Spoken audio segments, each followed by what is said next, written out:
the same citizenry as Norway, for example. We cannot trust our people, and we cannot trust our politicians the same way. When it comes to taxes, you really almost have to default to the conservative position where, yeah, you don't want the federal government taking care of this shit. Why? Because they're not going to fix it. You know, and I'm sympathetic where if we had an honest people and an honest politicians and honest government, fine, we can have larger safety nets. But America isn't the country for it. That's the bottom line. Hey, by the way, the United States is not worse than Mexico. You said Mexico was more fraudulent than America had, and that's actually bullshit. It's more corrupt, absolutely. Yeah. I said corrupt. Well, yeah. So well, I mean, it's really going to try to convince us that Mexico's not more corrupt. Really? Well, they're not more corrupt than the United States because the only reason why I say that is because the United States fucking pays fucking every fucking country in the fucking world to survive. You know, I don't know about that. Okay, so you're telling me in Mexico that cops and politicians are like still to this day largely bought off and paid for by criminals and by any special interest group, like whether it's a corporation, whatever, to just do what they want. That is Mexico's problem. Yeah. Also, have a much different problem where I understand that. Nepotism is far worse in Mexico than it is here. Like it's illegal to do that. But the type of nepotism we have there is highly illegal. I'm talking about in government. You're talking about in government now? Well, yes. Yeah. They have large families. On the street, Once one of them gets any kind of power, they're expected to take care of their whole family. They absolutely discriminate. Well, that's kind of part of they're having like family before everything is kind of part of their downfall because it makes it so that nepotism in a weird way is it's given a positive value judgment, you know, in the eyes of the Mexican people. I'll give you that.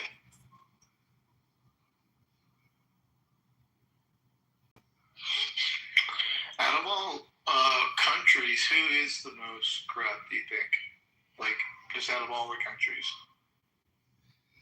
Anybody have? I think there's a ranking, isn't there? They do have a corruption index. Yeah, I gotta look that up. I mean, I'll look it up. Colombia.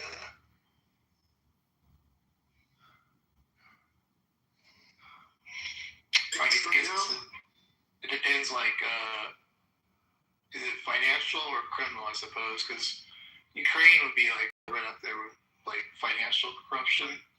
And then, like, the rest, like, murders and stuff like that, probably, like, whatever, Colombia. I don't know. There's probably a way to break it down. James says Israel.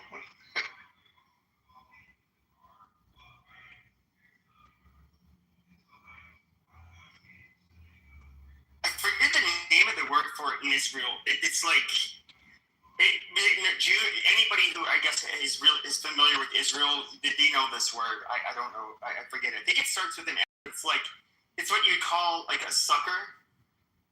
And people on here have explained it to me. Like they're like, no, that is a thing. Yeah.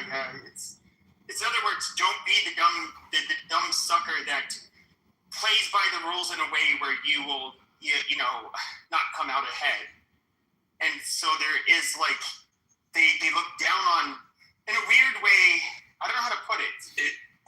It's hard because it's culturally different. So I don't know how to really judge it. It's kind of like natural, like their culture, the corruption. And if you aren't doing, they think you're a sucker. Is that a good way to put it? Or not? Yeah, like if you aren't at least willing to bend the rules, or you know, if you're not willing to do what you need to do, it's like you're a sucker. And I don't know. I'm not. You know, the street hustle, whatever. But if I was, dude, I'm not gonna lie. Like, I'd be down with that. Like people. Okay, so I'm okay. This is gonna sound anti-Semitic. I'm sorry, really sorry, but like some of the most cutthroat people, just business-wise, to like really have to work with, and that's have not my dad or anybody else, but other family members who worked in like the garment industry in New York City, shit like that. I mean, Jews have like a real reputation for being very, I guess you can say like adept and they're very savvy and shrewd when it comes to business and very difficult to work with, especially if you're an outsider. But like when they're amongst themselves, I highly doubt that changes. And I can only imagine doing business in Israel, like personally. Well, have you ever heard the term "out Jew the Jew"? I mean, that's fucking classic, I mean, I've heard that. The thing is, though, is that they have like a tight knit. Like in a lot of these industries, they'll become very tight knit, and I feel like, and you look at this with Jews, they tend to go into certain industries, and then they're highly nepotistic and highly favor their own, and they're going to. There's going to be a bitch to work with because of that. And I'm not, I get it. They're a small group of people. But you're just repeating tropes, which applies to every tribe, every group. Every tribe to an extent. It could be blacks. It could be Chinese. You're saying what applies to everyone. You are. Really, no. Just say it. Say it with a different race. Okay, all right. It's not. You're such a fucking idiot. Shut up. French and British and Canadians, they all do that. No, they don't do that. Canadians don't do that. It's like You're so stupid. I think Canadians do, but I think you're in the blend. It's not. Yeah, just put it in the goo. Probably. Have you ever worked with a Jew? Yeah, I worked with Jews, but never in a Jewish-dominated industry. So it's like these were just people like me. So, but it's a thing. And yes, there are other groups that do this, where they'll tend to maybe have market capture of a certain industry. Jews, if it's obviously the media, Hollywood, advertising, specific fields, especially ones that are influential. And the garment industry, that's another one. There's different. The diamond trade is one where they're known for it. But they tend to. They are extremely tribal, and it's like, yeah, they're not going to share. They're going to want to make sure that their tribe has control over that industry. And I do think that if you have a specific group of people, shut your fucking mouth. Okay, can you just Google him? You are libeling Just Google him. people. It's called bigotry. It's called racism. It's divinity. Just Google him. It applies to all groups. He's an idiot. It doesn't apply to all groups of people. You're an idiot. Okay, there we go. Yeah, it doesn't apply to all ethnic groups. The thing that you also have to remember is they are a very small ethnic group. Tribal identity and like how tribal you are greatly increases the smaller you are in numbers. So they're going to be more tribal just because there's fewer of them. I think if like white Christians were only 0.02% of the world's population, we'd be super fucking tribal. Right. Let me ask. So actually, is the diamond industry? What industries do we know that they got locked in?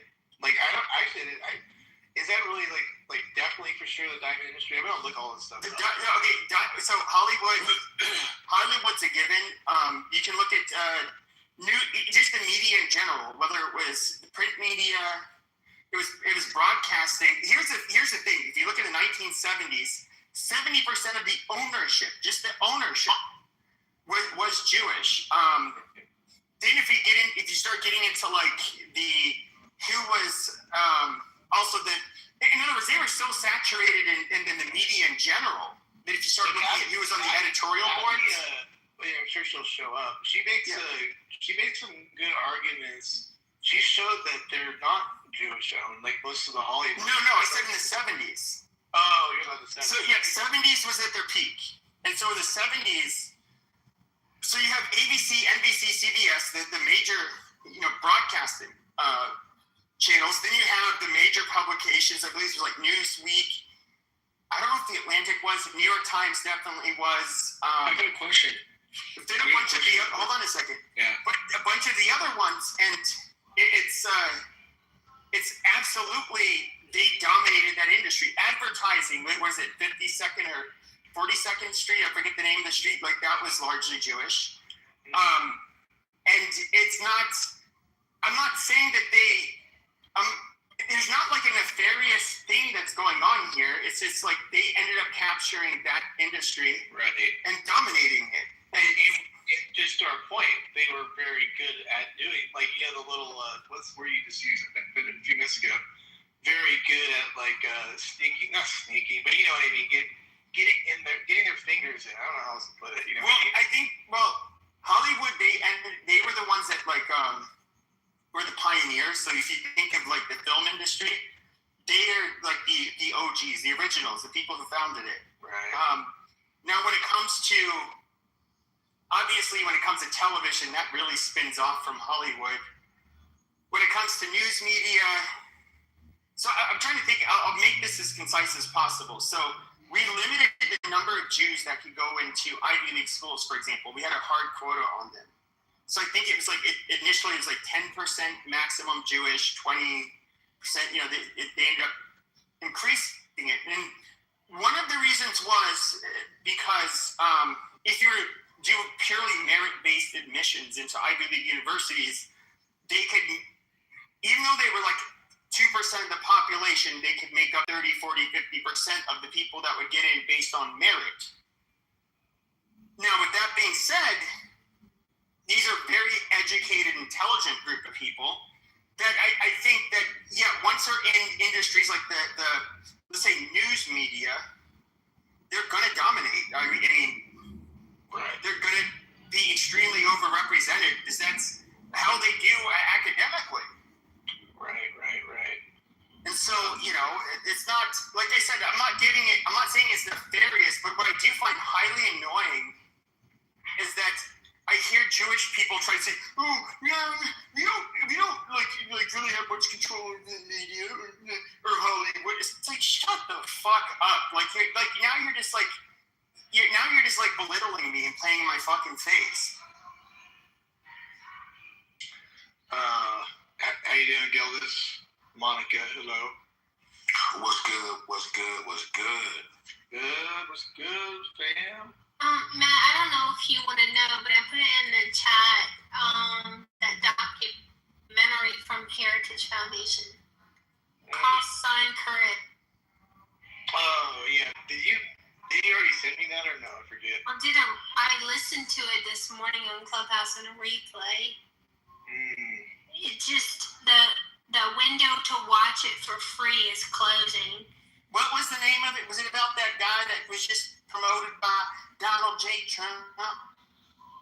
I don't know if he was promoted by Donald J. Trump, but I heard he got a job. Is that the guy that was a veteran? He lost his position in Star, was it Air Force, Star Force? Space Force. Space Force. Yeah. There was a documentary, and like people were promoting it on Twitter, and so it was like Charles Murray that was promoting it. I was like, "What is it about?" And then I like click on it. I go to the YouTube video, and then I'm scrolling. Then I'm looking him up on Wikipedia. I'm like, okay, why do I need to watch this? What is this about? And it seemed super fucking boring, and like I didn't have to watch it, so I didn't watch it.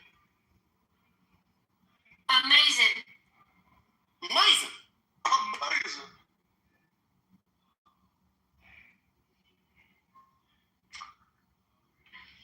Well.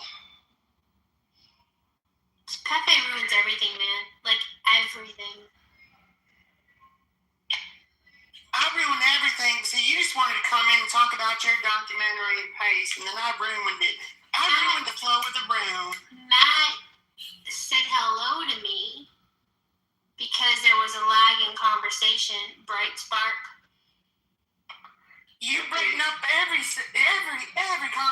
Operation Sunshine. I love it. Maybe they were coming kind of hard on you last night. What did you take? I don't know. Well, I had a few drinks and I was like talking to them and like Adams was being this sassy little faggot is what he does, and I was just like, I don't think they got it. Like They didn't. Yeah. like I came from another platform, and so I've been doing this for a couple years already, and managing rooms and stuff, and I felt it out for a couple of weeks. I was going into all of the pro-black rooms and listening to all of this shit.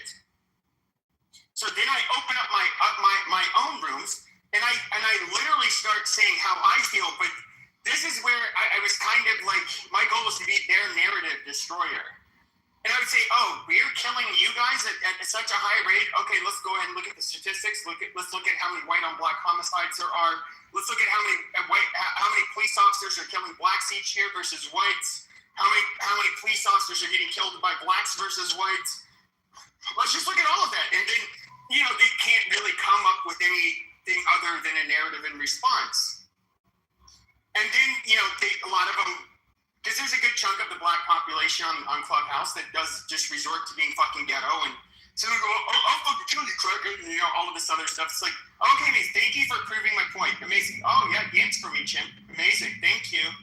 You proved my point even more. And that was what I did that kind of stuff, but then at the same time, I was allowing, I was giving him the same, like when you would go in those rooms back in those days, they would, you just start talking, and then a black woman would start talking over you. They'd be like, hey, cracker, you hear that sister speaking? You shut the fuck up while she's speaking. Mind your fucking manners. And then I'd be like, oh yeah, okay, sure. And so Miss Monica wanted to come off mic while one of these Tyrones were speaking. I'm like, whoa, shut your goddamn black mouth. There's a white woman speaking. Who the fuck do you think you're disrespecting in my room? And they'd be like, and they'd all be chimping out in the chat, and it's just like, oh, amazing. It's like you guys don't like it when we live by the same standard. That's funny. Like I would do all this. So it was a time and a place. BLM was a big thing. This is a lot of black people in the South. I had a battery in my back because of all of the BLM bullshit. Now, where's BLM now? Where's that? It's gone. Trump has been elected. Exactly. Why do I have the bitch about now? I know. Well, how about this? So, there are things that could come down the pipeline. It's just, we're in a lull right now. Like George Floyd, right? That's the retrial with Chauvin. I mean, it's a possibility. I think they're looking into that. Exonerate his white ass. Yeah. So shit. Like that room would bring back exactly a classic white America room, right? And then, what do you call it? There's a whole bunch of these other ones. Obviously I think we already forgot the names. The stabbing of the white kid, on the beach. Yeah, the Ukrainian girl. Yeah, there's a whole bunch coming up. Austin Metcalf's death on Carmelo Anthony. Yeah, there's that, and then there's the black guy, which, by the way, I just want to tell all of the white people in here who think that it's bullshit. He was declared mentally insane. This motherfucker was already diagnosed with mental illness, with schizophrenia before he killed her. That stabbing was so abnormal because she did nothing to him. He was responding to internal stimuli. He cut her throat because she was unfortunate enough to be the one sitting in front of him. No, he cut her throat because she was white. No, she didn't. No, you don't know that. No, you don't know that. No, you don't know that. No, you don't. No, because you're giving a false narrative. How about you? When he said when he walked, shut your fucking mouth. You're interrupting me. Shut your fucking mouth. You don't interrupt me. How about that? When he was walking away, shut your fucking mouth and let me finish. You're gonna say what he said when he was walking away is he said, I killed that white girl. I killed that white girl. Not descriptive. He killed a white girl. True. Now, to say that was his motivation, no. Monica, I worked with this fucking population. I worked with this population for fucking years. Hear my argument. This is what you're not understanding. People with schizophrenia they are not able to have just hold tight for a second, Monica. Let him get it out, then you can go. I've been off mute, Matt. I've been off. Okay, well, shut your fucking mouth. You saw me on mute. Shut your fucking mouth, Monica. I'm not helping Monica. Stop. Come on. Okay, Pepe finish, and then No, Monica go Diva ahead. needs to. Yeah, I know. Yeah, shut up, you fucking bitch. Be quiet if he doesn't. Go ahead, Pepe. Go. So, yes, okay, I have somebody who worked with this population, okay? A normal thug or racist, he doesn't just like slit some bitch's throat on a fucking subway. That's not how it works. He would end up, like, if he hated white people and wanted to kill white people, he would go out on a fucking spree. With him, and of course he's not a thug. Thugs generally target other thugs or a victim of opportunity. What did he do with her? He slit her throat and walked away and said, I killed that white girl. I killed that white girl. The guy was he's obviously mentally fucking ill. And I get it. You see, here's the one thing that I really hate. And Monica, this is really funny because I'm much more of the pro-white person than you are. There are people that are like pro-white that seem to get lost and think that being pro-white is everything. It's the most important thing. It's not the most important thing. There's many important things. You wanting to preserve your people in the country that you live in is important. But there's many other important things, whether it's political, religious differences, all kinds of fucking shit. And there's all kinds of ideologies, and even within our groups, people that we do not get along with, that we have to fight with. But yes, there are mentally ill black people that will do stupid, crazy shit like this. Right. Okay, Pepe, go on mute. Thank you. Okay, Monica, make your statement and do your thing. Go ahead. The reason why we know, can you guys hear me? Yes. The reason why we know he targeted her because she was white was because when you look at the video of her stabbing, there were 4 other people around. I think his name is Decarius Brown. 4 other people around him. He chose her. Who was sitting in front of him? Wait, hold on. Hold on. Who was sitting in front of him? Why am I being interrupted? Like, he went on for 5 minutes, Matt. I got it. Go ahead. Go. 4 other people around her and him. She sat down. He became agitated. And he stabbed her. And when he got up, he said, I got that white girl. I got that white girl. And he trailed her blood out of the light rail. Now, would I like it to be not racially motivated? Sure. That would be awesome. But I think there's evidence, and we'll know, well, he's not getting released. I think he's going to go into a mental institution, which is something, I guess. But he had how many prior incidences of violence? And statistics tell us that it takes 7 or 8 brushes with the law before someone becomes homicidal. So not only did he murder Arena, but all the judges, and I think the judge that released him Now being directed to the SMI population. I don't, you know what, I'm not fighting with Pepe tonight. All right. You can opt out. That's fine. That's great. You're rewarding him for being an obnoxious prick.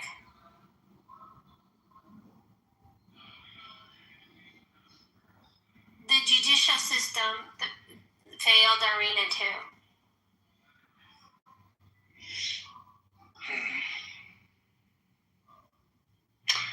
Do you think, so he's already been convicted, is that right? Anybody know? Oh, Yeah, sure. And so when that happens, is that you end up getting a civil commitment generally to your state hospital. Now, people who commit crimes like that generally never get out of the state hospital because they're considered a risk to public safety. So if you being locked in a loony bin, I'd rather be in prison personally. And by the way, a lot state hospitals are actually a lot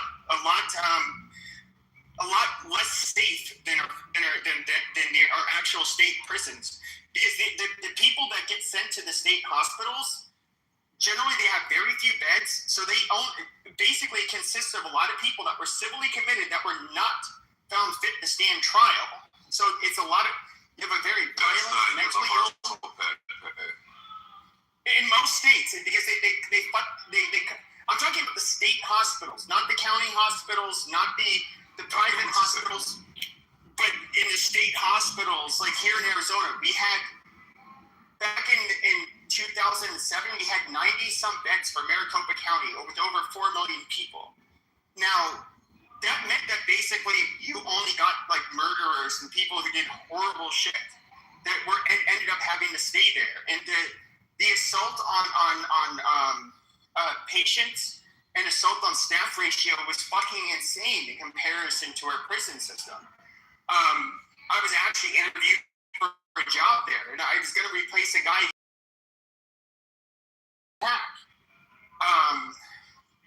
It's like it's not.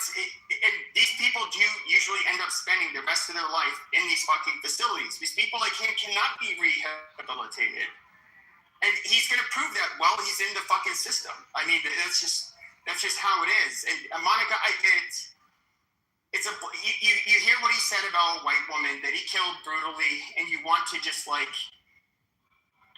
you see red, but we have to be fair. The motherfucker is mentally ill. So how is that determined again? Like the actual, like how do they diagnose that? Because, I mean, can you, like a lot of people commit some pretty gnarly crimes, and then they claim that. Is there a way to do it and find out that you're not like that? I mean, I don't know. Yeah. So what they do is in court. So they're going to have what the judge will do. They'll have you go to an inpatient, generally at a county hospital. And the county hospitals, they're a lot more locked down, and they have. That's where a lot of the people that they're trying to restore to competency go, and they will have and of course you have the physicians, everybody, the psychologists. They're trying to restore you to competency and see if you even are capable of it. He is somebody who was diagnosed with schizophrenia, and yes, he had a lot of problems, and he's criminal. You can be mentally ill and criminal, absolutely. But the hard part is, especially when it comes to an illness with schizophrenia, is that it's highly. Some people with schizophrenia, it's on a spectrum. Some people. Yeah, it's on a spectrum. It's a radius. Yeah, but there's a lot of people even with the most the strongest medications, you will never have a lucid person that is not having some is not experiencing psychosis. Because we all have issues, so like there's got to be like this. Is the bar high? Like what I'm trying to get at is like I could go out tomorrow and kill somebody, and then like. We all have something going on, like something. Can I just claim that? I mean, you will get tested. I did have one person. I did have. Yeah. Like how? Sure, I had one. I can't, and I have to, because I will literally get in trouble if I talk about this. But I did have one person I case managed that went into the state hospital, and he was a bit different though, and I would say it's not a typical case, but he did have mild mental retardation. It's MMR. Yeah, if you signed into this shit, diagnosis. I would say just back away unless somebody who's not, don't have that same commitment say something, right? Yeah, so he's basically somebody who is had a low level of cognitive functioning, in addition to having a psychotic disorder, who did something, I can't talk about it, but nobody was killed. But there's a very high likelihood people would have been killed if there wasn't an intervention. But he was, found. He was unable to be restored to competency, and I do think, like with this guy and his history, that is absolutely likely the case. And do I think we should make exceptions because it's a racially motivated? Which even then, I don't know that it was racially motivated. He literally just made a descriptive claim. I killed that white girl. Yeah, he killed a white girl. But let's just say why he did it. What was his previous run-ins with the police and the justice system before this incident? Like, what were the crimes that he was there any racial stuff, Monica? Do you know if there was anything there? What do you got on that? What's the history on it?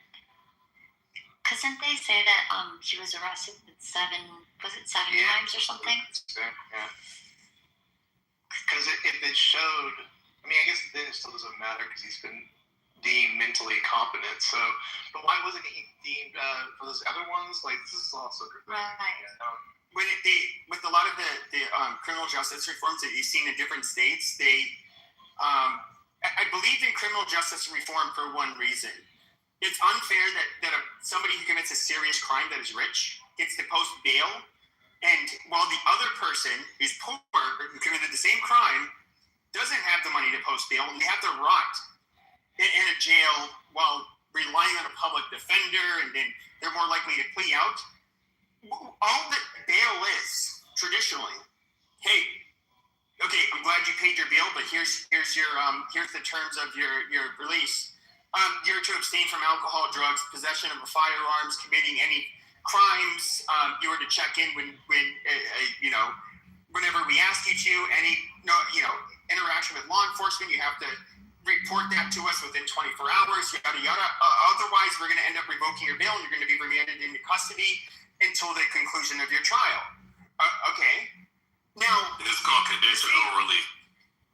Yes. Now, I agree. Okay, so you traditionally, even the rich person, they get bail, but they can't fuck up. Now, with the criminal justice reform, what they did is you get somebody who committed a robbery, they get released because they have no money, and then the motherfucker goes out and commits another fucking felony a few days later or something like that, and it's like no.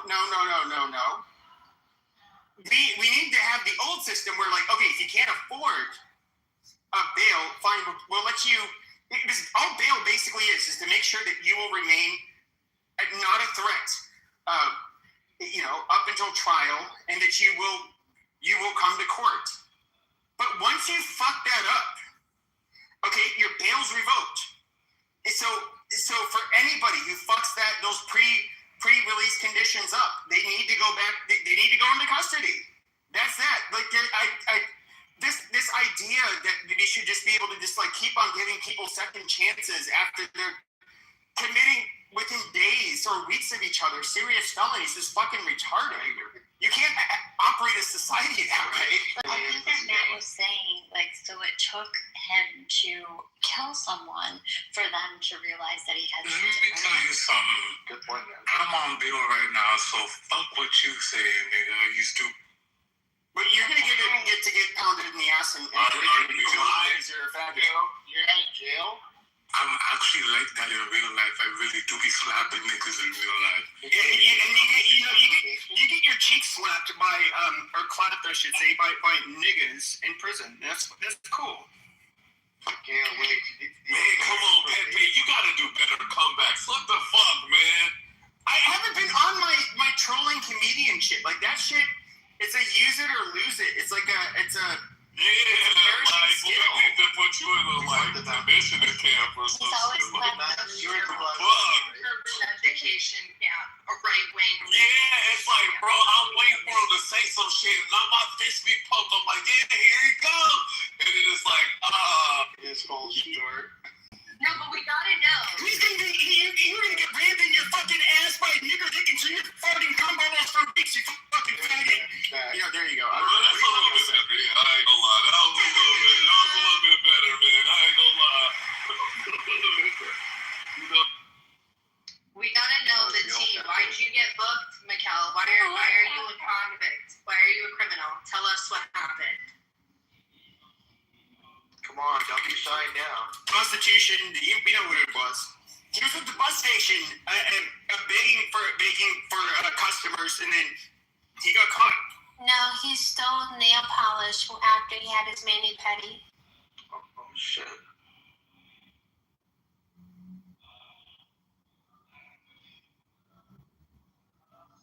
Alright, linking in the chat from Grok about what the guy who stabbed Arena's previous arrests were. 14 arrests, yeah, 14. Do you know what the problem is, though? I'm being dead serious. It's not, this black person is, this is where I get really annoyed. I get really annoyed. Amazing.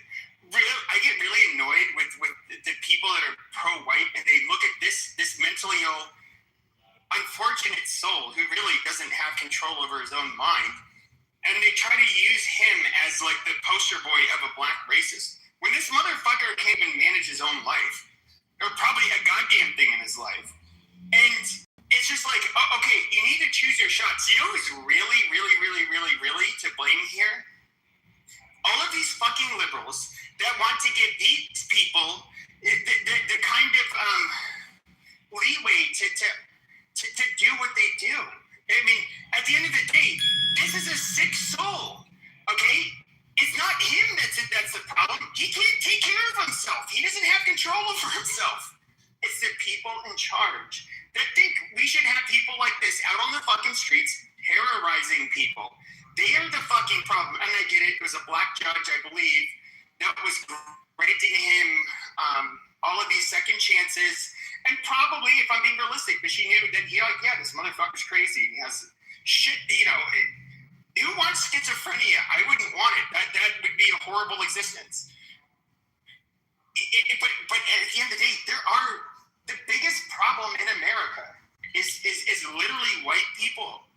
White people that want to maintain control of the, you know, especially the Democrat Party by weaponizing shit like this. Like, oh, bail reform. Oh, these poor blacks. Oh my God, you know, they do nothing wrong. That is what they do. Hey, man, can you make music not needed so I could invite a couple people up that I'd like to hear from? And you can put it right back.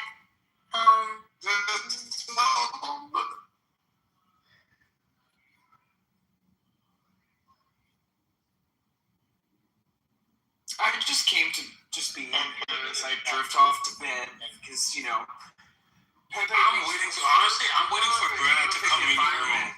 I'm waiting for Brad to come in the room. Thank you. But is your white husband not being the big switch tonight? Why do you need to talk to us? Shit, it sounds like he won his rematch. Oh, Pepe got so boring. Yeah, I'm boring, but this is not even my. First of all, this is not my fucking stage. This is not my stage. Matt would not want. First of all, I would take. In order for me to do what I did, I would have to have control over the room. Sure. I don't think Matt wants that. Once again, I'm not doing the Pepe show. This is not the Pepe show. This is Matt's fucking room. If we shut the Say I'm boring all you want. I mean, it's the Matt show starring Pepe. So J-Lo, what do you have to say? What do you show me? She's mad. You see, she's one of the Zionists where it's like you can agree with them 89, but then you push back, you know, 10% of the time. She's like, oh my God, you're an anti-Semite. You're Hitler. Oh my God, you hate the Jews. J-Lo. No, you're the funny old and bitch that cries. It's about to get sleepy. That made it tonight.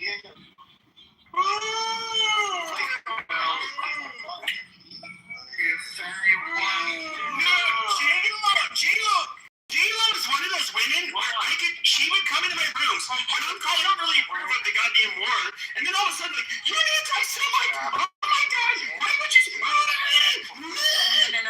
They fucking yanked to tears. That's exactly what happened. How about you not being Okay, you didn't have a problem with the racist like me, so it really ended up being critical of Zionists. That's a really funny part. Nothing to do with Zionists, you're a racist. Yeah, no. It had everything to do with it. No, you've every, you know, you're full of shit, ma'am. Because we know that for years, you've been following me, but you did not have a problem with me until, I know, but this is a new account, that's fine. And you did it until like, what, a month or two ago? You did it until a month or two because ma'am. It was literally up until a couple of months ago when I started being critical of Israel. That's when you started unfollowing me. That's literally how it started. That is how it started. At least he called you ma'am. The Yenta crocodile tears.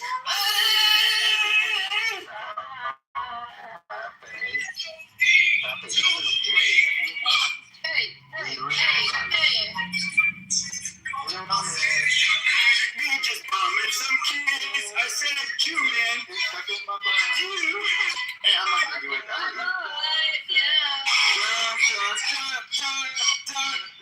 We're all been saying that. That must be good. Yes, yes, yes, yes.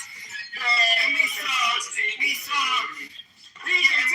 doctors talking some G-I-C-K-A. Get on in. You know you have the disease. Amazing. Is it? Yes, yes, yes. And talk about G-I-C-K-A. You already said you wanted to fuck me, so I already know that you love me. You think I'm fine. You already said you said that. You have said that, doctor. To be fair, out of nowhere.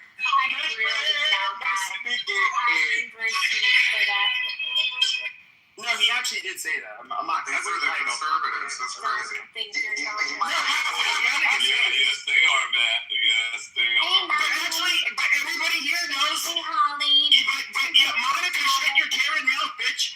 I literally am not a conservative, and I made that clear. I've been a Republican my whole life, but that does not make me a conservative. Can you shut your goddamn whiny bitch ass mouth, Monica? Why you whiny bitch? Mom, I saw a Tiger video that showed niggers and monkeys, but I don't really want to. I want to go around the fence with it, and I don't want to say how much I hate niggers. And so I'm just going to go ahead and bring up my talking points, going around the fence. I see you, Matt. You're letting this border hopper yell at a white woman. I see you, Matt. I'm literally 100% white. That's retarded. Wait, You want to believe I'm a gay Mexican. That's fine. were you born in America, though? No, I was born in Mexico, bitch. Interesting. He's a Corsican Napoleon. My mom was swimming across the Rio Grande on her back, and my little spick arms were holding onto her kinky fucking spick hair while we're getting across. Luckily, I didn't drown. That bitch is scary to swim across. And I'm not quite nigger, baby. My mom said, "Oh no, I just get buttered to him. Oh, we Puerto Rico." I got birds right citizenship, bitch. CRT. Wait, she spoke English? No, I mean, she was speaking Spanish. Because I was raised here in Arizona, where you have a lot of beaners. All right. We were talking about. All right, we're talking about the pay-per-view video where niggers like to kill white women that are sitting on planes and slit their throats for no reason because they are nothing but dirty niggers, and white women, they just hate them. Must be good. That was a bust. Alright. This is what happens when you have a TBD title we all didn't talk about, so it gets kind of crazy. But, anybody here want to pick a topic? It's open, go for it. I want to talk about why I hate niggers so much, and people call me a Karen for it. Stop trying to destroy the room, please. I'm not destroying the room. People want to speak. Alright, Alan, Because you're step up to the plate. Okay, we're good. Which Alan, we all. Yeah, Alan, wake it up, Alan, here. Alan, pick the topic. We have to get going to deep discuss last the night. connection Seriously, we're having that time now. Last night. That was kind critical of race crazy. theory and why he's been released 14 times. Yeah. But, if anybody wants to explore that. I don't hear anything. Well, maybe why the legal system has Other changed. people can respond. But I think he would have gone to mental health court no matter what. Try to change my mind. Dan, did you post it in what he was charged 14 times with it? Yeah, I pulled it up. I looked it up on AI. I can read it out. Yeah, actually read out at least the first 3 or 4 or whatever, just to kind of give us the flavor, you know? So there was 14 prior cases going back to 2011 of violent felony he previously served 5 years in prison for robbery with a dangerous weapon. Other charges included felony larceny, breaking and entering, shoplifting, threats. And then just months before the killing, in January 2025, he was arrested at a hospital after repeatedly calling 911. During that encounter, he displayed paranoid behavior, telling officers he believed man-made material was controlling his body. In other words, he's completely fucking crazy. Amazing. So he was diagnosed with schizophrenia. No way. 2025, he had sought out an involuntary psychiatric commitment for him after he became violent at home. He was briefly committed, but it remains unclear what level of follow-up care or medication monitoring he received after being released back to the community. Let's see. Okay, so dismissed charges. Several of his prior 14 cases were dismissed or in minimal time, allowing him to remain on the streets despite a clear pattern of escalating erratically. He had been riding the train for several hours without a ticket, laughing to himself. Okay, so yeah, that's it. So there were obviously signs of his erratic behavior, but it slipped through the crack. But we can't, and Pepe, I know people don't want you to talk, but you have actual, like, real work experience with this. You can't, what do you call it, institutionalize? Can't say the word right. I guess they're well, you can force it. You can or you can't, because You can. There's. I petition people to get treatment against their will. So I don't know what it is in every state. Here, it's you have a harm to self, harm to others. There's basically there's goddamn so on note. So there's grievous something other. So basically, where you would succumb to the elements without immediate intervention, and then acutely, persistently disabled. Where it's like that was kind of the iffy. That was the one where it'd be a little harder to get a court order petition for treatment. But somebody like him, he was obviously, yes, a very dangerous person. He was mentally ill, but are you surprised he went this far without something happening or not? Well, in my day, he would have not been allowed back on the street. Largest, if you look at any county, the largest mental health care is generally the county jail. That's a reality. And a lot of sheriffs will complain about this. Because a lot of I said, where would you put those people? Where would you put those people? Well, the sheriffs think they belong in mental health facilities, in their opinions. I'm not here to judge it. I'm just saying that it's a fact. The county jail system tends to, in any given county, is the largest, has the largest treatment centers or mental health treatment centers for people that are in custody. It shouldn't be too surprising that having I'm not trying to say that there isn't necessarily a correlation between being mentally ill and there's somewhat of a correlation, but between being mentally ill and criminal, but there's going to be a little bit of an overrepresentation there. And I don't know, this guy was fucking crazy. Is there anybody here that opposes people being put away, whatever you want to call it, early on? Like, I'd just be curious. I didn't know if there's anybody that's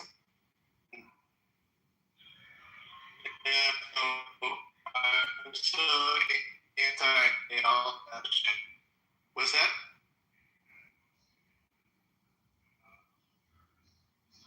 Who's that? Who's other than Mikhail? Okay, I can see. No, Mikhail, you being serious or you trolling? He's full of shit. But no, seriously, in our county, he would have he would have not been released from jail. He would have, if he was, which on stage. Oh, it's this. The thing is off right now. Fuck. Go ahead. Sorry. Good. no, he would have not been allowed back on the street. So if they were not willing to try to restore his, I'm going to be realistic with you. Generally, it's only for big trials. They're going to go to a Rule 11 You're going to be realistic with us right now? You're going to be genuine with us? Okay, shut up. He got in because I didn't. Yeah, Monica. Monica, you got to remind me to turn it back I on. got in. It's wild. At my show, every single night dominates talk time. Okay, because you want to dominate it, but nobody goes Why into do the you room. dominate it? Nobody listens to your rooms. How many people do you get in your room? You fucking retard. Show every night. At the height of the app, you only got one person in your room. You fucking retard. Why is that? Why is that? And asking. And only J-Lo is gonna like laugh at your shit. He's against the Jews. So Teresa Stokes has entered. Yeah, let him cook. Wait a minute, Kitover was not against the Jews? What? Is that? Yeah. Oh. Yeah, it was. Kitover's against. I mean, that guy's against the Jews. He's the next Hitler. Oh my God. First step is admitting all your racist shit. Keep talking. Go ahead. I'm just like Hitler. I love him so much. Kitover is definitely against the black. It's like Nora. People getting up on the stage. Yeah, he's against the blacks.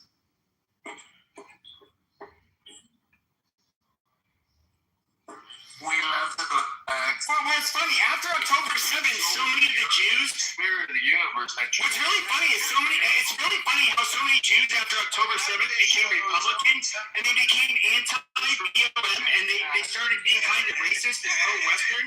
When you guys were the most annoying fucking woke liberals that fucking existed, that were like retarded people. Like, this is retarded. So, sir, when you say John Kitover doesn't like the blacks, sir, that's you projecting onto me. Yes, 75% of Jews are Democrats. Exactly what I'm saying. Hold on. NY, you Say, I am black. You a fucking troll. You definitely said bad shit about black people. Kitover, you a fucking piece of shit. There was an accusation hurled at Kitover accusing him of hate. And he Just was look at me. I got responding one and I black. could hear it. And the response, what say you the jury is deliberating, sir? The blacks are. No problem with blacks. People want socialism, and they want equity, but they don't want N-wordism. We want classy blacks.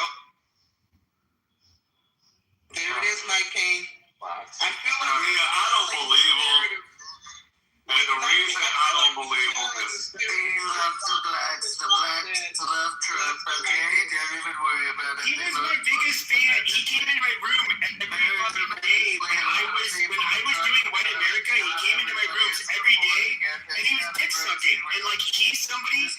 He used to call me, believe it or not, when I used to stand up for Jews, he would call me a righteous Gentile. Like, this is where it's really funny.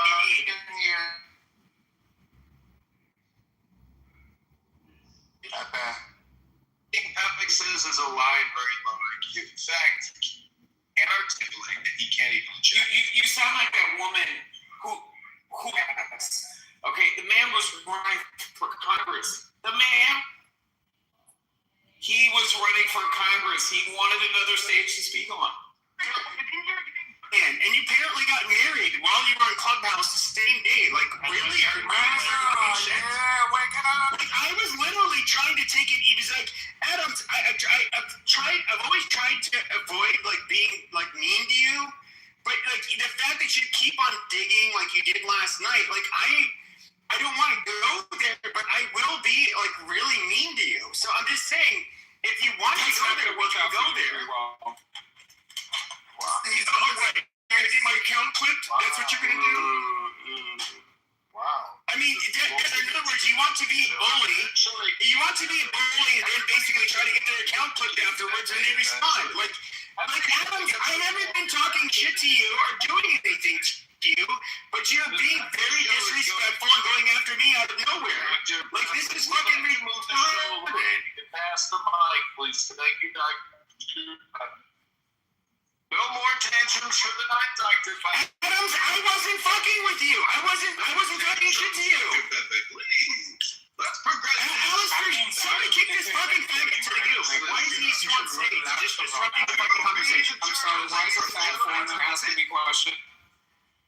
You need to not be pressed about that. You need to lose weight. You don't need to be pressed about Clubhouse. You need to press yourself on a scale. Because you know you're not seeing me. Thank you, and you know you're not skinny. Thank you. Anyways, you know you're not seeing me. I'm not going to even give you a little What are you saying? Go eat some pork. Exactly. That's exactly what I'm doing, actually. Thank you. You're in tune. You're in tune. I got you in tune. The pork is not kosher. Wow. What do you mean? She's confused with it. I'm just like, what? I don't even know where. I don't even know what's. I don't. You know, Matt Point. I have a friend named Matt Point, and so when I see Matt C, I always want to call you Matt Point. So you're not Point now. Matt, I was chilling earlier, ate a wonderful dinner, and I said, you know what? Later on, I'm going to go on Clubhouse. I said, I wonder if Matt C will have a room open. I said, he probably does, but I'm going to wait until after 10 because that's when it gets truly litty. And sure enough, it's after 10 my time, and it is litty up in here. Right on schedule. Right on schedule.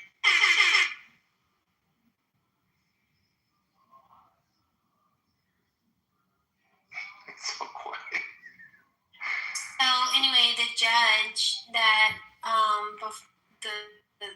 the case before Arena was killed in January, the judge released. Released him. Yep. Mm-hmm. Yeah, we know. And he How you feel about that, Monica? How you feel about this Negro?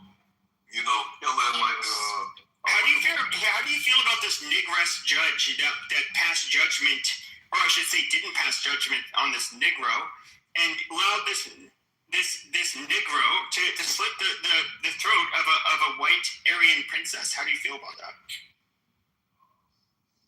Why is Monica in the goo? Did she put herself in the goo, Monica? What's going on? I get really fucking annoyed. Like, she knows what she's fucking saying, but she won't come around the fence with it. It is so fucking annoying. Just fucking say it. For fuck's sake, Monica. I've spent years saying it. Just fucking say it. This crazy nigger slit this bitch's throat. Now, I'm gonna say he was a crazy nigger. He didn't do it because he hated her. He was just crazy. Now, I would say that, we can look at the Austin Metcalf situation where you had a dumb, violent thug nigger that stabbed this white boy in the chest out of nowhere. Fine, he should definitely go to prison, not to a fucking mental hospital. But now you're picking on somebody who's obviously not mentally well. These people do exist. They exist, white and black.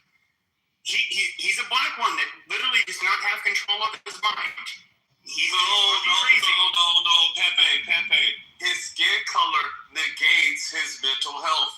Black people are not allowed to have mental disabilities. Yeah, that's what I'm saying. Like, this is where it becomes retarded.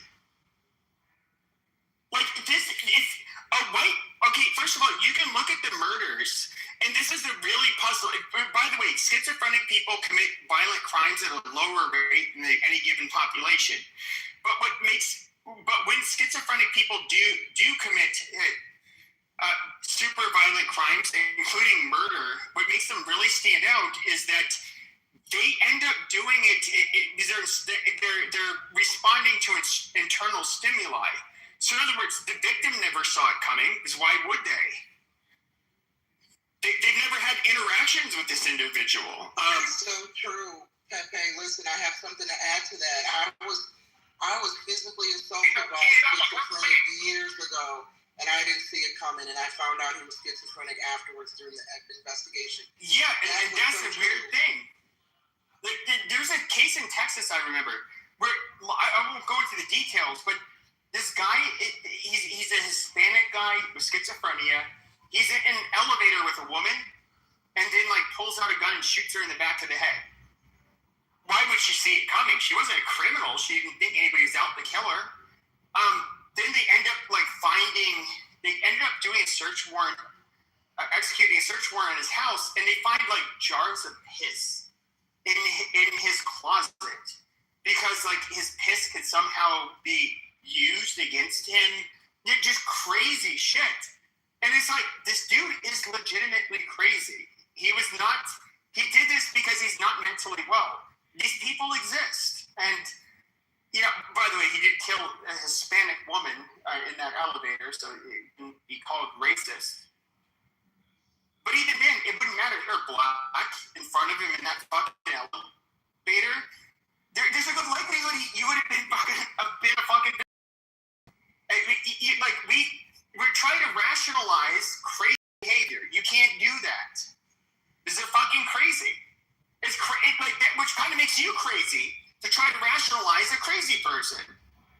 Like, these people are not well, and that's that. Like, there's no reason to focus on this shit. Which is why they need to be put in jail and kept away from society, so we don't have to deal with their craziness. We don't care why if they're sane or crazy, put them the fuck in jail and get them away so we can get on a subway and ride without having to worry. Some motherfucker is gonna stab us in the neck. That belongs in a mental hospital, like for sure. I know. The problem is that the left has for decades. Oh, we need to understand their problems. We need to try and cure them. There's got to be a better way. But wasn't it Reagan that emptied the fucking mental hospitals? There's a better way. Put them in jail. Get them the fuck out of society. But hold on a second. I don't care. Wasn't it Reagan? Okay, sure. But wasn't it Reagan? That we tried this and it's not working. This is an immigrant. Sure, but isn't it Reagan? Isn't it Reagan that it was Reagan that ended up closing all of the fucking mental hospitals, and because for whatever fucking reason, it was literally a Republican. And by the way, which the boomers revere Reagan the most, and I get it. Reagan will say that was his biggest regret, but you offered mass amnesty to a bunch of fucking illegals, which had millions of anchor babies in our fucking country. Alan,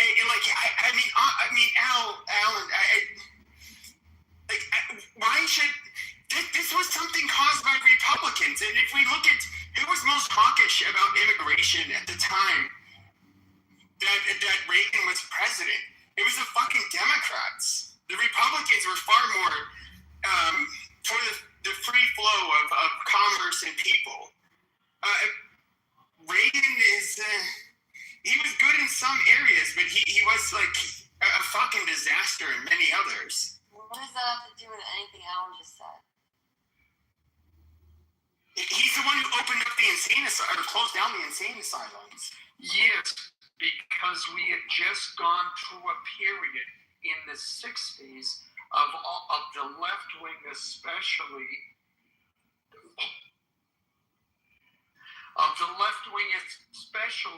pushing these ideas and narratives on the country. We went through huge amounts of political violence, and the country was sick of it.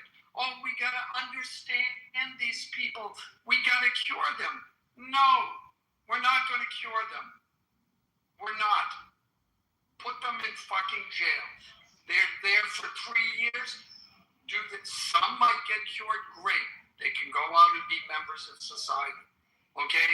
But you hold up a 7-Eleven, you get 3 years, good. That's 3 years. We don't have to deal with that motherfucker trying to hold. What you hear in the 60s and shit, Alan? What you hear in the 60s and shit?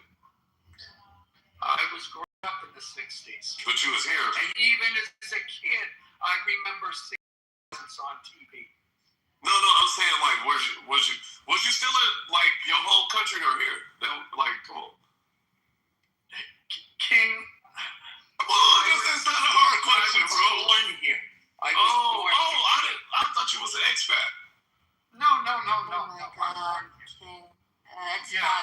wrong usage of that word. Whatever the fuck. No, I know what Immigrants. It's fine. It's fine. Yeah, whatever. He could be Armenian expat. No, expat. Shut up. I'm trying to correct me. I'm black. Shut up. Anyway, the whole point is. King. Well, go ahead. I don't like the way you're saying Armenian with the hard R. With the hard R, man, I have to be heavy on the hard R, right? Yeah. Oh, shit. See, now, I didn't say that. Nah, he got the deal with that. No, but hold on, because I'm going to get back to my point, right? Know that there was a lot of misclassifications in those insane asylums and stuff like that. And people were using those insane asylums and like sending political prisoners there and stuff like that in certain places just because of the ideology and rhetoric that they had. Especially like a lot of women. Yeah, but we threw the baby out. Yeah, and remember. Yeah, it was like misclassification.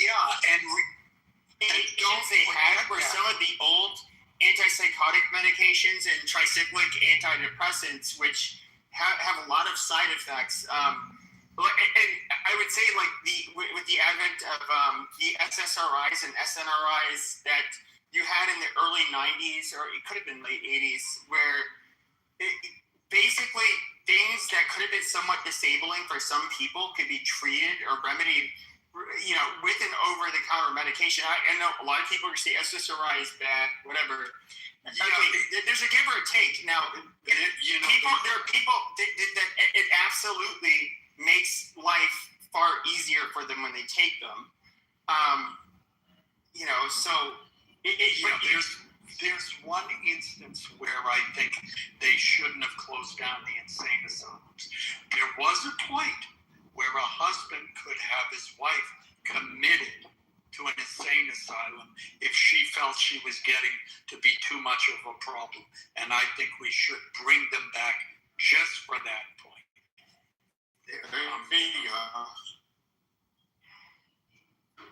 Cases that came with that stuff too, and her name was like a Mary Renee something.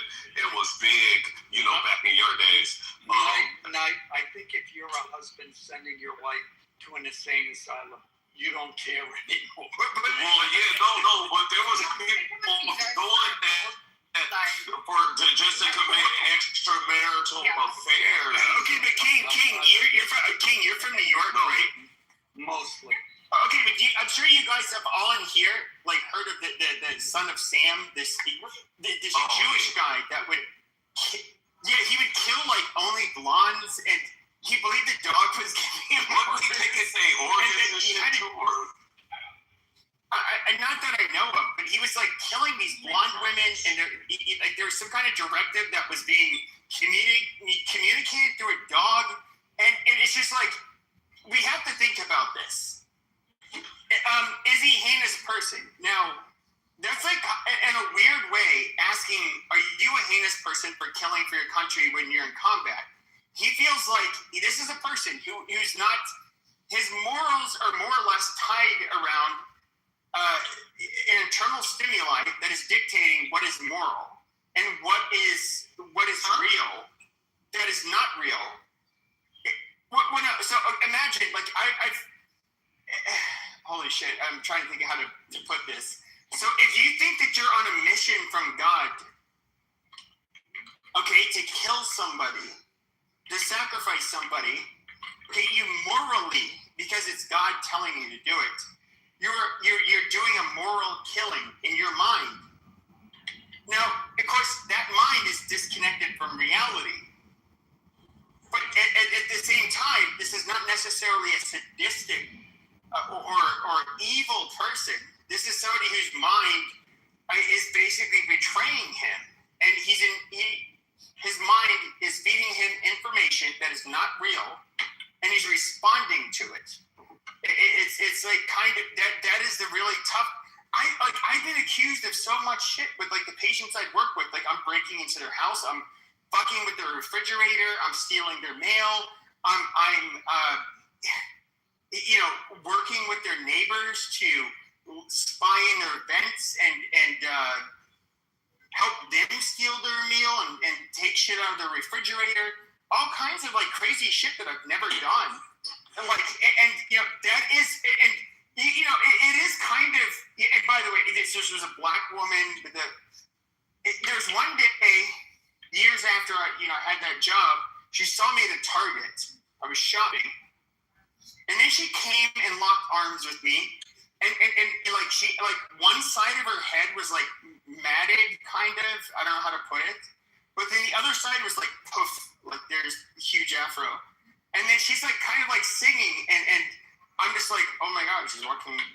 Like I'm like, hello, how are you doing? And then she's like walking with me. I'm trying to be like really cordial, but. I actually feel bad for these people. I actually feel bad for these people. Like, they are not. You just want to punch down everyone. This is not punching down on. Schizophrenia affects like every fucking race and both genders. This is fucking retarded. Schizophrenia is really sad. Yeah, you shouldn't joke about that. And no, like, yes, there's this black woman that I said, she's the one that was accusing me of doing all of this stuff. By the way, this is not an uncommon thing. Like they will think that people that are they're involved with in any capacity, whether it's through their treatment, family members, anybody, somebody with schizophrenia they will have like paranoid delusions where you're somehow caught up in this conspiracy to harm them, and that's happened to me, and this woman is fucking suffering. Like that is like fuck the race bullshit. Like imagine you are literally not being targeted, but you believe people are out there fucking with you. They want to kill you. They want to do whatever horrible shit to you, and they actually fucking believe it. Like, that is torture. And it's not their fucking fault. Like, they literally don't have control over their own fucking brain.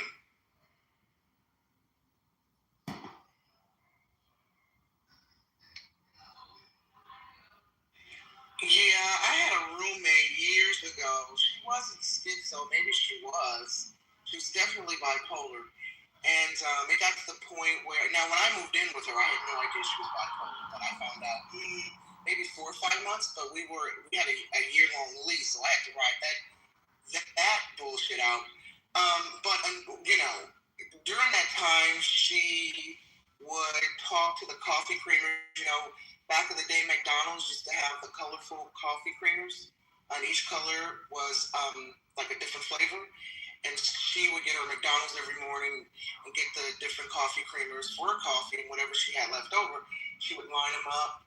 She was convinced they had personalities, and they were talking to her. She would talk to them. She was also convinced that she and her father had been abducted by aliens, but her father first, and then they later on came back and got her. Was this her baseline? Like she always thought this? I guess so. I mean, it was very new to me. How long were you with her though? We lived together for a year, but I had known her for 2 years prior. We met on a job, but she moved out of state after she left this gig. What age was she? She was at the time late 20s. So she was like 28. Yeah. I mean, as far as I know, I only ever saw her smoke pot. Yeah, I only ever saw her smoke pot. I don't know if she did anything outside of that. As far as I know, she didn't. I later on found out she was on medication for bipolar. But again, she was on medication for bipolar. And so there's bipolar disorder, then there's schizoaffective disorder, which it's kind of, I'm using very in very layman's terms. It's kind of there's you can look at schizoaffective disorder as kind of, this is not entirely correct, but I'm just for sake of brevity, they are, schizoaffective disorder is kind of like a gap between bipolar disorder and schizophrenia, where you can have people with like schizoaffective disorder that are more symptomatic than most people with schizophrenia. But it's that's interesting. And the reason I brought up the age is because if it was in her late 20s, it would have been consistent. And the fact that she was taking medications and she consistently had these beliefs, I mean, she's obviously seriously mentally ill. And that's sad. Like with her, and this is where I try to, like, I'm trying to be reasonable with people. I'm somebody who's like, I guess you say like pro-white, like, yeah, we should not be replaced by mass immigration, or when it comes to the grievance politics in our countries have to put up with this bullshit. But at the same time, like, what makes us great? What makes white people great? Aren't we like a humane, understanding group of people? Don't we don't we believe that we should be fair? Don't we believe that we have a level of empathy that maybe other peoples don't? I mean, if you're a white supremacist, that's what you would believe, right? And it's like, if you have a person that is mentally ill and can't control themselves, yeah, we should have sympathy and compassion for them. And even if they're not white, oh my God. I just don't look at us as a bunch of fucking savages. You know, and I've never like just killing people or mistreating people or hurting people that are of a different group from us. But you know, a lot of people, that's kind of where they will go because they're pro-white, and most of these pro-white people, they're not the fucking retards or dipshits or fuck-ups. They'll never come around power. Because nobody wants to deal with them. I've hated them for the years I've been in the far right circles. I couldn't fucking stand them. And you know, I don't think any adept individual is gonna ever buy into their bullshit. But that's all I'm saying. You should have compassion for everybody. As a white person, you should have compassion for everybody. You should not want to cause harm or hurt people that are different than you, especially people that are like vulnerable, that are mentally ill. Like that's just fucked up. What if they have a different political viewpoint than you? If they're mentally ill, I mean, no, there's a regular person, but they have a different political viewpoint. Do you feel they should be harmed? I'm only bringing this up because I just looked it up, because Niking was talking about it. In the 1960s, by 1970, there were 5 incidences of political violence per day. That's like 1,800 per year. And even now, I think the right wing has done when it comes to political violence was between 2024 and 2025, except those were mostly left wing.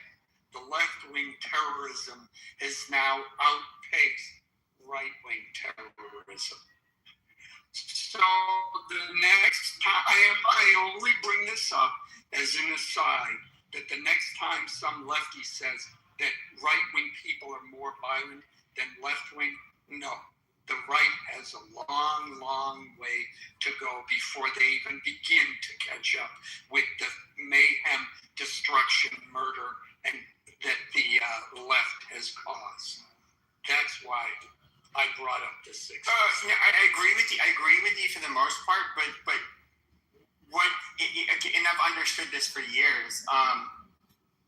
The left is more violent, consistently at least. They're more violent, but what you get more in terms when it comes to the far right, there's one group of people, and really, to be realistic, only one group of people that will go to a black church and pray with the parishioners and then kill them because they're a bunch of fucking N-words.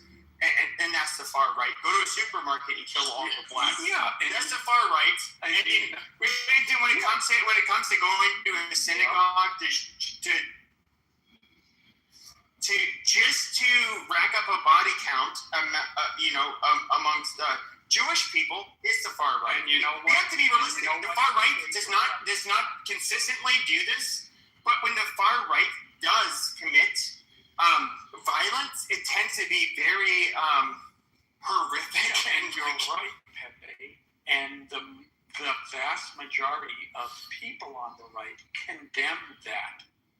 On the left, no, I agree. They celebrate the violence. I mean, I was sitting at an event and two gay guys are sitting there. They're looking at a thing, they see Trump, and they say, yeah, I wish he would just die. It's celebrated on the left. All of this violence, all of the attacks on Tesla, which are included in the tallies for left-wing violence, it's all celebrated by the left. It's a violent party, yet they're the ones with the compassion. Yeah. Oh, sure. So I would put it like this. So like the far left, if we're to look at like what happened after the Bolsheviks came into power, we can look at what the Soviet Union did. The left would be extremely genocidal. Absolutely. And do I think that the far left tends to commit violence far more often? Yes. But there is a sadistic targeting of groups that you get amongst the far right, where they will do things. Obviously, you would think Hitler is far right. I get it. They were more socialist at the time, and whatever. But he was obviously far right. There is, and of course, he had this like pristine, methodical way of like rounding up the Jews, and if they didn't die from disease and starvation, we're just gonna have to just go ahead and just like fish. Like, these fucking people, we don't like them, and what else are we gonna fucking do? And he did it. Like, you do get this. One of the things that kind of bothers me is that you get people on the right that feel like they're infallible, like they don't do anything wrong, which is absolute fucking bullshit. And I think that. And what's kind of interesting about you, Alan, is you're a lifelong Democrat. I've been a Republican my whole fucking life, including today. And there's always been factions of the Republican Party that I've had a huge problem with. And I do think Republicans they can be very, I don't know. I feel like they can care less about the well-being of the everyday American. Kind of like if I go back to Reagan and what he did. I mean, a correction. I was always independent, and I leaned left. But it was around beginning in 19 where things shifted. And it's interesting you say that, because Democrats portray the right as not caring, but that was never it. Now, this is not true now, most likely, but the difference was Republicans cared, but they thought the government should not be involved in creating the institutions that take care of those who are needy. It should be done by private groups, like churches, like charities, etc. Sure, but do you remember what the big differentiation was between, I'm somebody who's more aligned with the old right, in term, like, so you do understand, like, know better. because Sure. I really wasn't paying attention to the right that much. You know, it was like I completely bought into the left's narrative that, Republicans are stupid. They don't care about anything. A lot of them are. They're all to be fair. racist, etc. But no, a lot of them are. To be fair, a lot of them are both racist and stupid. And, I'm being realistic. No, I'm being. Dude, okay. I grew up around. You want to know something else they are? They're happier by a significant degree. Well, no, I agree. And the other thing is, you don't have to be a genius to understand right from wrong. You know, a lot of these principles, be kind to your neighbor. Do you need a 150 IQ to be able to do that? No. You know. So, anyways, but yeah, I mean, I'll take your point. You know, but then we could say, I forget where they stand. Tennessee is always the butt of the nation's joke when it comes to education.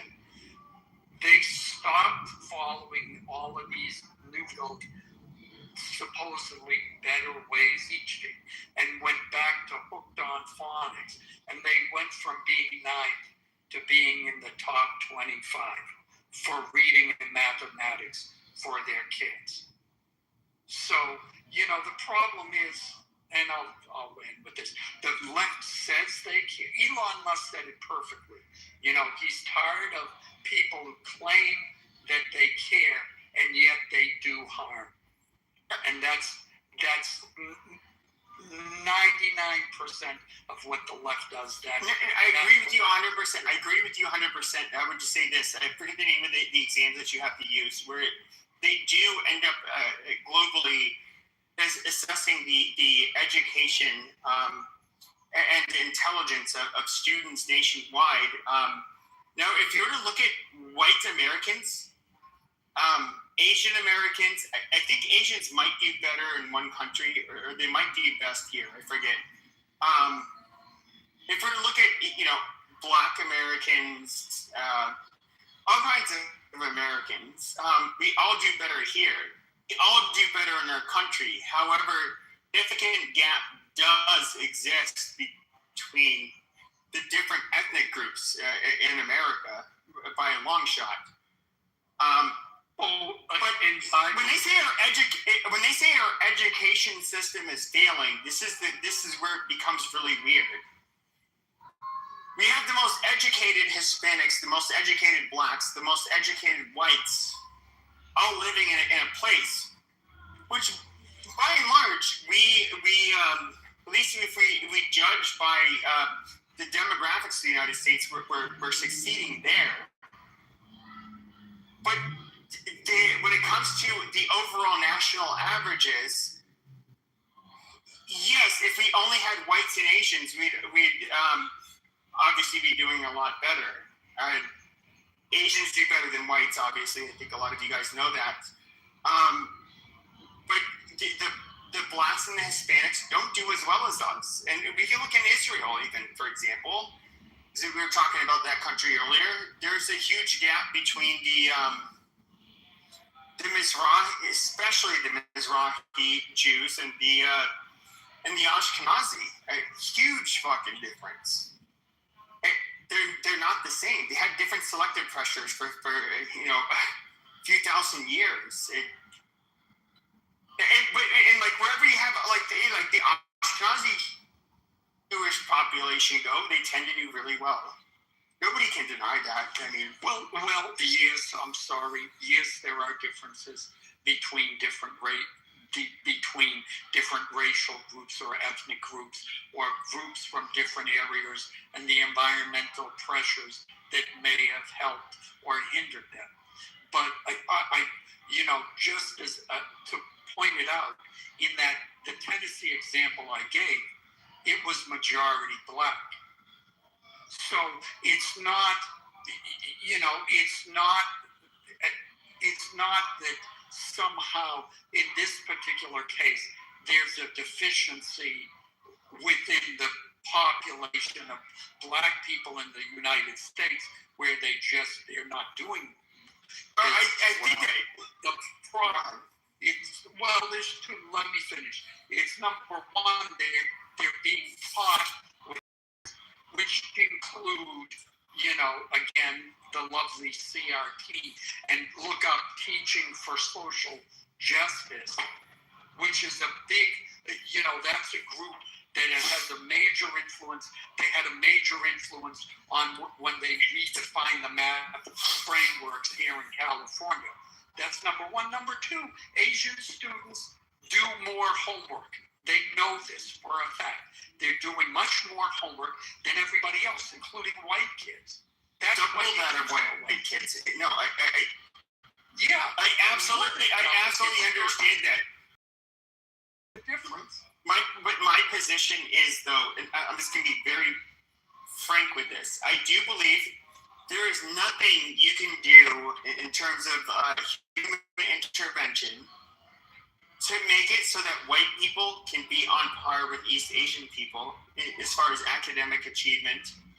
And I do not think that, as well as Jews, I don't think there's any fucking remedy where white non-Jews can be as they can achieve the same level of academic achievement or intelligence for that matter. And I do not think, and I'll go further when it comes to black people. I don't think there's anything you can do to make it so that they can achieve parity with us. This is not me trying to shit on people. I'm not saying white people are the most intelligent people, but this idea that we can achieve parity through nurture, I find it's kind of silly. There are mitigating factors. First of all, one of the things that is assumed when we talk about IQ, one of the things that is assumed in all of those things is that when you look at a person who's, say, 120 versus a person who's 140, that the person who's 140 learns things more quickly. But it assumes that both people will, given enough time, or that the 120 person, given enough time, will learn that material. And that's the mitigating factor. So one can say, well, is it that Asian people are smarter? Or is it that they have a culture that pushes them to study more? But what comes first? Is it the their high IQ parents make it so they raise their children better? It's both. Because you can have an IQ person, but if they're not putting in the time, the person with the lower IQ who did more homework, is going to do better. Look, you can have a great IQ. No. A high IQ person is not going to do work. Even first of all, like when it comes to the SATs, they're heavily G loaded. So even with like a habitual fuck up that is uneducated, they're going to do better than a person that's like not. Let's just say you have a person born with a 140 IQ. That's just what they've ended up developing. I should have said genetically. They had 140 IQ. They're going to outperform a 100 IQ person even on the SATs, despite being not formally educated. The SATs are highly G-loaded. No, I get that. But a counterexample I would give is that if there's a test where you have to name all the elements on the periodic table, and the 140 guy doesn't study the table, but the 100 guy does, the 100 guy is going to get the A, and the 140 is going to get. Yeah, but that's where I say that's why I said that it's heavily G loaded. So yeah. No, obviously, to be G loaded, it would have to be unstudyable. Yeah. Well, whereas like the Chinese, obviously. So where we did change when it came to the SATs several years ago is that we made the SATs more studyable, which obviously gave the Asians a huge advantage. But I mean, even with that being said, it's just kind of ironic. Like we can even look at some of the worst demographics in the United States in the 70s, 80s, and 90s. The Southeast Asians, the Cambodians, Laotians, Vietnamese, Hmong people that came here.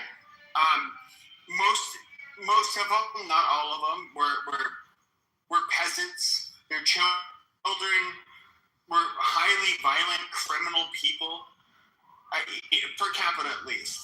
But they outperform white Americans today.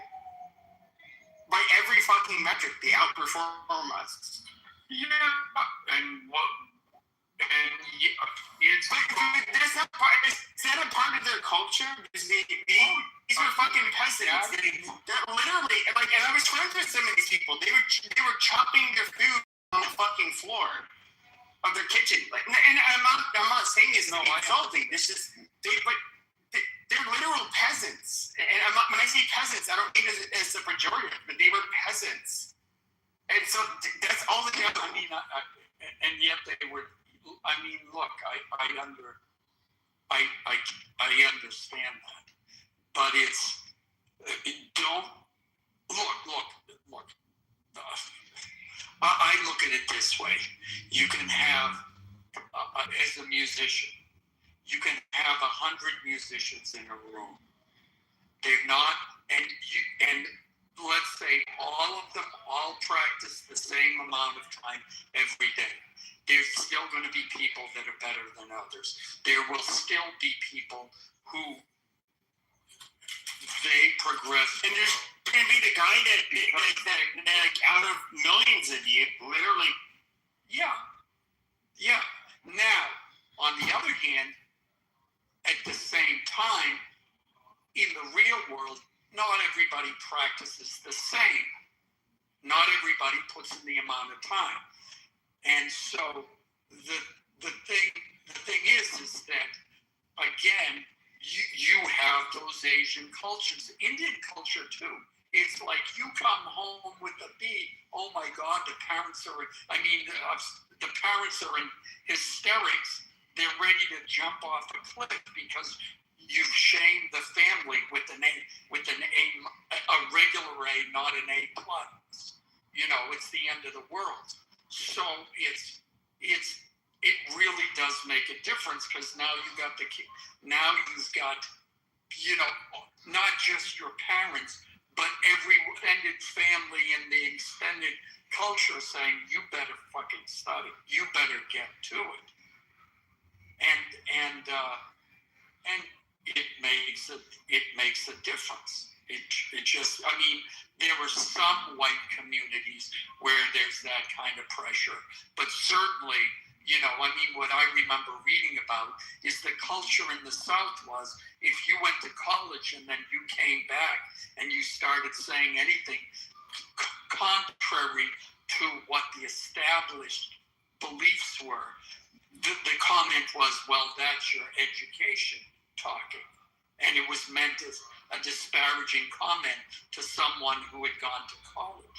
So there definitely was, in rural southern white cities or areas, there was a pressure not to go to college, not to study. And if you do that, you're going to be stupid. Period. But it's interesting what you said.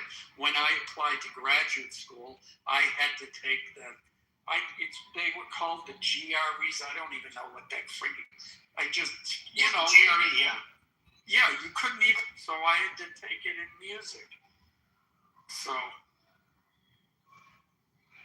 ask me what I got. So, Alan, do you believe women should be able to vote? So ask me what I got. At that time, the GREs, the highest score you could get was 800. So on music history, I got a 800, and on the theory, I got 799, which still pisses me off to this day because I know exactly what question I got confused. That was the really weird thing. Like, I never took like exams for graduate school. I never applied for graduate school anywhere. But you have to, as a child in the United States, you'd have to do the standardized tests, and where you do how you do, in comparison to your peers, and so I have a big mouth because maybe it's just like I have less of a filter. There's kind of a neurological thing going on there, but like I would well within the top 1 percentile. I always did well in math, but English when it came to like English, I was better than I don't know, maybe in the top 30 percentile or so, but there was just like this huge fucking difference where and I've always had this problem, and it's funny, people have referred to me as like well spoken, where people at least amongst my peers, that was always my biggest issue, is I'm not a well spoken individual. I can put my points across very crudely and bluntly, but when it comes to debate, I can't use a very rich vocabulary, or I'm not somebody who's really good at that, but I can look at I can look at things like statistics and data and that kind of shit and just say okay, well, this is bullshit, and I can easily debunk your points.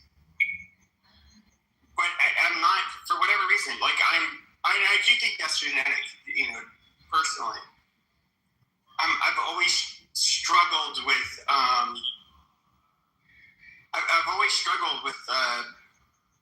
I guess putting my thoughts into words. And it's almost like a high five when I hear people who disagree with me and they say well, no, actually you are well spoken, which has been done a few times.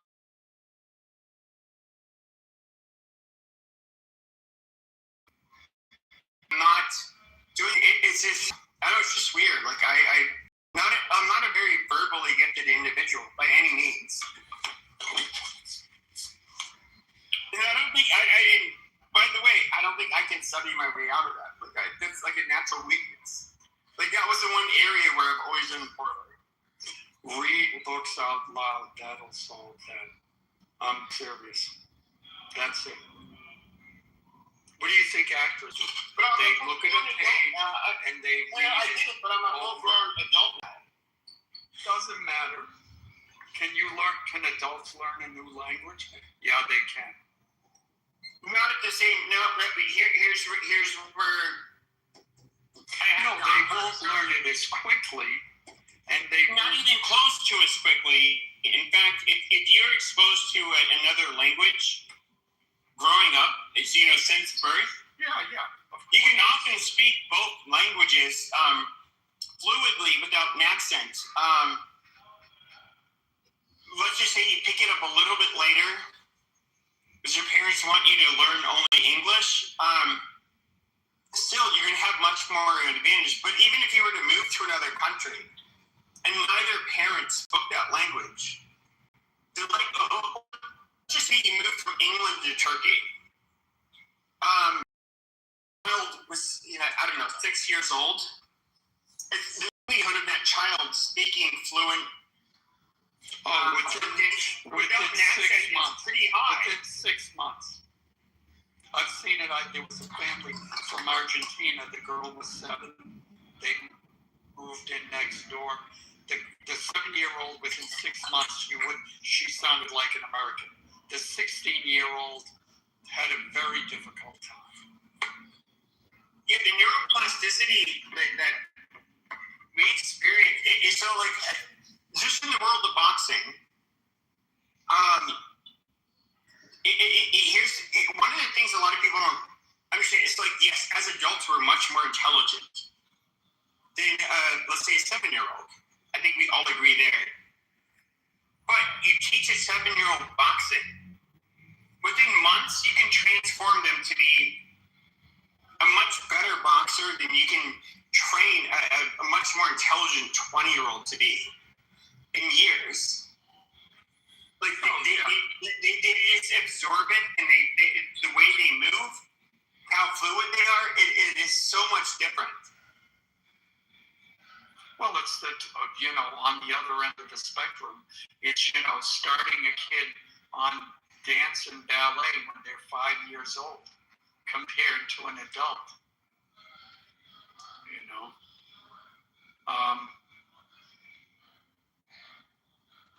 It's the same thing. It's the same thing.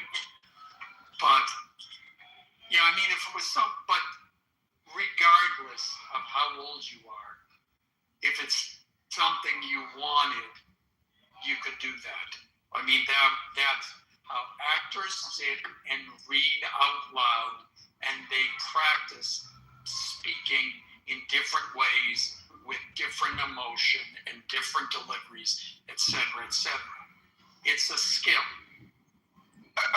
Okay, so let me ask you, I'm somebody who, I know all of when it comes to music theory, I'm far from an expert, but I know all of the notes and the major and minor scales. I know, of course, Frisian, you can do on the second note, you can do a minor key, additional minor key, and I won't even get into the rest of it, but I know all of it, but I'm somebody who never grew up playing an instrument. I can learn this shit, but do you think that, I'm somebody who's been artistic throughout my whole life. That's I don't want to get into what I do, but that is where, that's kind of, I've always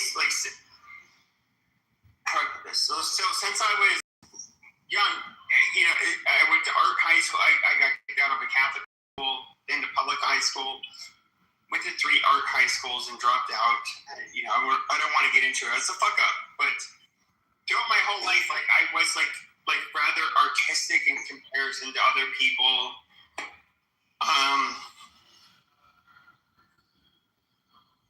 But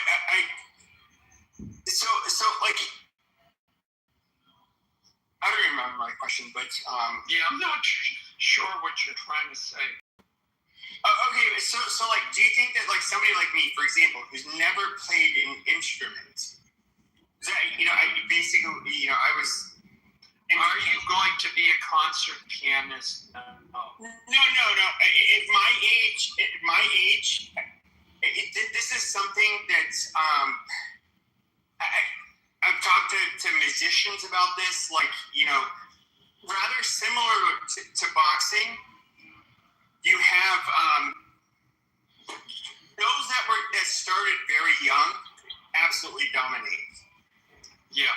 And in your 40s, it's a joke, really. And so I'm not trying to be. I've never tried to become an instrumentalist that's gonna play the guitar, play the piano, and be good at it. It's not in your cards when you're in your mid-40s. No, but if you have the impetus to do it, and it's fun for you, then do it for the enjoyment. You're not going to get famous off of it, but then there's people who get famous over doing nothing, so who knows? Well, I was saying, with music theory, it's interesting. So, with a lot of, EDM artists, many of them, or I say majority of them, grew up playing an instrument. But I don't know that it's necessarily is necessary to make music today. But it obviously when it comes to being a classical pianist, right?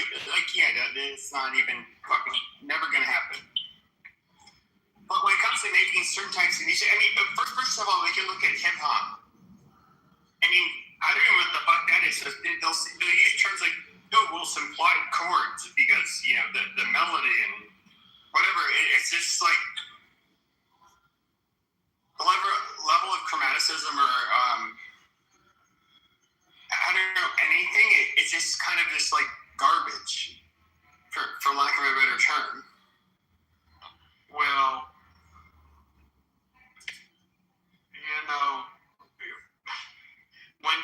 when you compare to say anything like that.